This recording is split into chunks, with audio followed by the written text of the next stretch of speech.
Hi, my name's Brian, and you've seen my videos, and some said you're silly, some said you're funny, some said you're charming, some said it's laughable, but I'm not going to write it off as unbelievable. Listen, there's something here I gotta tell you about. It has to do with facial hair for men. I have facial hair on my chin, but what God told me was, listen to this, shaving is a good thing for men. And I'm going to tell you why. There's a whole philosophical side to this, okay? Men lived in this earth, people would say, for centuries or millennia, with long time, with hair all over their face. But, see, we have technology today, like razors. I use Mach 3, my favorite. And it's my favorite. I get the best shave out of it. It's a Mach 3. And when I shave with the Mach 3, I didn't buy the turbo. You know, the Mach 3, I've had, that's really what I shave with. And it's the best shave I've ever had. And I've used other things. But the Mach 3, it's my favorite. And I didn't get the turbo or any of the, I saw the other models. I said, this Mach 3 is good all this time. It still is. I didn't need the turbo. But anyways, listen to this one. There's a whole philosophical side behind this. See, we have the technology today to shave the face. And when you're a child, when men were children, right, they didn't have hair all over their face. Nope. And when you see a child, you say, wow, you're charming and lovely, and all these different things. And see, here's the thing, shaving for men today is a good thing because it means you're still childlike. Now the men that like growing their beards, it's not bad, but it means they're living more in the wilderness. In their spirit and heart, okay? And if you take a man that's heterosexual and a woman that's heterosexual, and you have a husband and wife, and she's trying to cuddle with her man and then kiss him, what's it like cuddling with his face, her cheek next to his, with all that fur on it? You know, all that hair. You know, it's a rough experience, really. So here's the thing, like, when men want to grow out all their hair on their face, it doesn't mean it's bad, but they're living more in the wilderness regarding their, metaphorically, it's a metaphor. They're living in the wilderness, you know, and here's the thing, like, Ryan grows out the hair on his chin because he likes the accent of it. See, he likes it, it fits his person, his spirit. He's not fake. Ryan's a real genuine person. He's always had really, honestly, Ryan, this guy has never been fake. Always real genuine about his sense and himself, and when he first recognized what fake was, he was in about 5th or 6th grade. And that's selling out for the sake of others. Saying you're one thing just to please a crowd or others when you're really something else. So he never liked selling out. He's always been real genuine as a person. But the thing is, God was saying it's true. Like, men today have the technology.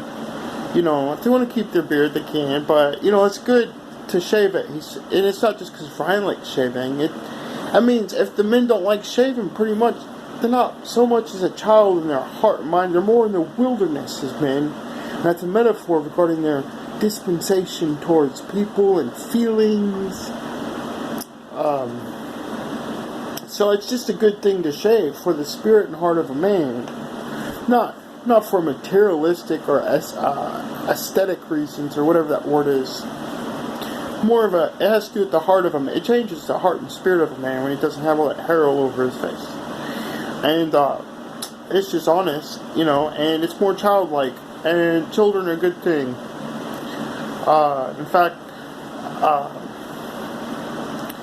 you know, I gotta tell you something. Ryan was real smart and understood something, that children actually, like, for adults that really care about children in ways that are morally correct, they bring they're like it's medicine for the heart of an adult that's lived in the world all these years, being around an innocent child. You're not demoralizing it and perverting it and treating it as a sexual object or toy and all those messy bad ideas, perverted ideas. Children are like, when you treat them as they're supposed to be taught and treated morally and conceivement of ideas and actions, they help the heart of an aging adult, whether it's man or woman. Being around the youth and a child, it helps the mind of someone that's older, that's lived in the world for so long, because, see, they're around innocence. And when you take a child and pervert that innocence and that the mind of theirs, you're changing something in a life in itself, and the child and the world, because a child goes out after you pervert it. Like, say for instance, you perverted the child, you treated it morally wrong, you taught it all these things, you used it as a sexual toy or whatever, or you didn't care about its morals. It goes out in the world and has to live with other people, and see, that's a messed up thing. So, but anyways, morally, like, Ryan's moral, and he's biblically oriented regarding religion, Christian. He's not Islamic. He believes Islam. Ryan believes Islam is actually the present form of what Satan is on the earth.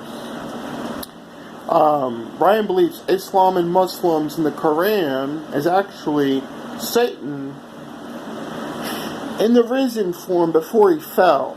Like, so Satan had a place in heaven, right? And he wasn't fallen yet. He wasn't judged. Well, if Satan had a religion in heaven, it would be Islam. And that's how he presents himself as a person. And the fallen form of what Satan looks like on earth, Ryan believes, is found in witchcraft, ouijas,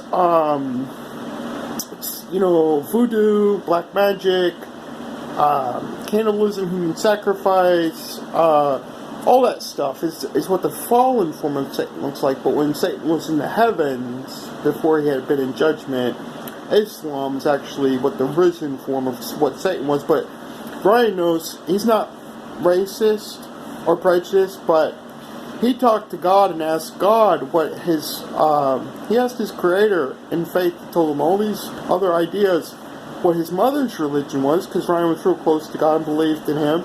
And God responded and said, Ryan, my mother was a mixture of Christianity, Hinduism, and Buddhism.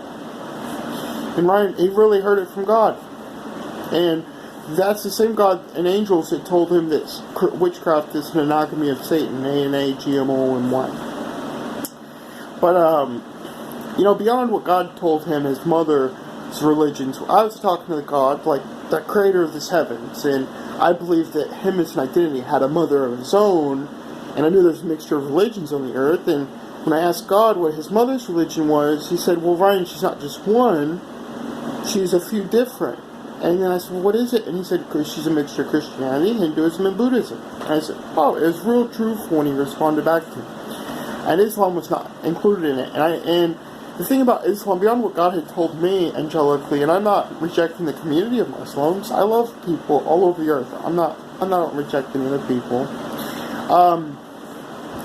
Angels told me, Ryan, where it's greenest on the earth is where God's heart is happiest. Where it is greenest, regarding plants, grass, trees, flowers, all of it. Where it's greenest on the earth is where our Creator's heart is happiest.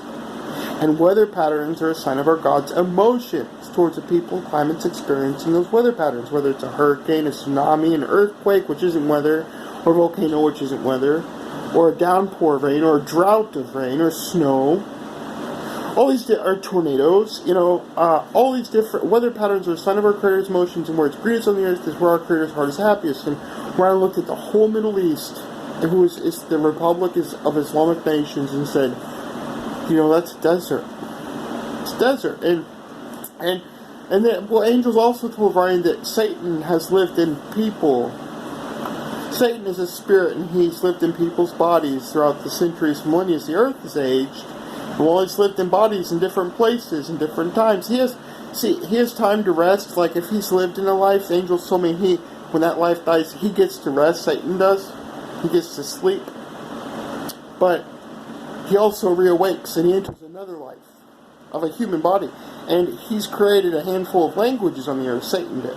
And the the Arabic writing was one of the languages he created, and it's a whole desert, and they're the only ones in the world that completely cover themselves and their bodies with robes and turbans. The men wear turbans on their head, and their men are controlling of their women. They're real controlling and prejudiced, and they're homosexual and partly cannibalistic in the Middle East. And when they find a believer in their territory that doesn't believe in Allah, they behead people. And an angel told me sometimes when they behead people, they don't just cut off the head, they spend time sawing off the head, like 15 to 20 seconds. They didn't want to make that person feel pain while they're cutting off their head, so they spend time with the person and cutting off the head. They pray to God on little rugs, and it's real sacrilegious. They pray to God on rugs, and there's a whole bunch of things in the writing, the Arabic writing. It's a Sanskrit writing, whatever, it's Arabic, and that writing, Satan's lived in many cultures, and he told me there's a handful of countries that Satan lived in as a person to help form the languages, the form of writing, and the pronunciations and the words, and but that's, this is something there. But what Ryan knew was he knows it all, but everyone that's living is a blessing, okay? But Allah and Muslims and the Islam and the Quran is not the answer to who God is. And they proved it because, they're in a desert, dry land, droughts. And God told Ryan, that's my heart towards the people. Ryan, it's a drought. They're prejudiced, they're mean, they're racist, they won't admit it. They are sacrilegious. They have to have their prayer mat or their Quran or their mosque to go do anything, okay? And it's there, it's the truth. So, but Ryan didn't reject the people. Nope. He's not racist. And he's not stupid. Stupid people are racist. Closed-mindedness is really relatively a form of stupidity. Real smart people continue to learn and continue learning and thinking. They don't learn something and say, this is it, and then stop learning. Which racism and hate like that is. It's stupidity. And Ryan's not stupid, and he has a loving heart, and he cares about everybody on the earth. But, if I can leave you with one thing, where it's greenest on the earth is where the Creator's hearts are happiest, and weather patterns are a sign of our Creator's emotions.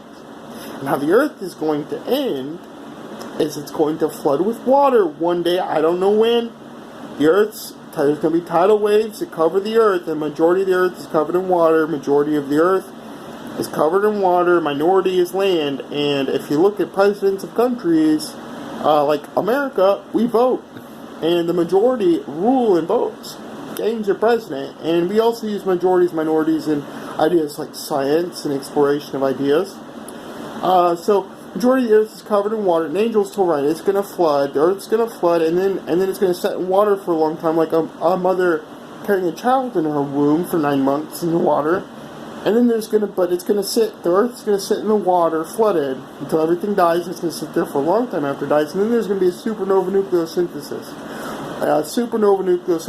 The major star in the sky is going to die, and it's going to turn Earth into a fossil like the other planets. So, but anyways, God bless and take care. God loves you, and Ryan does too. Bye.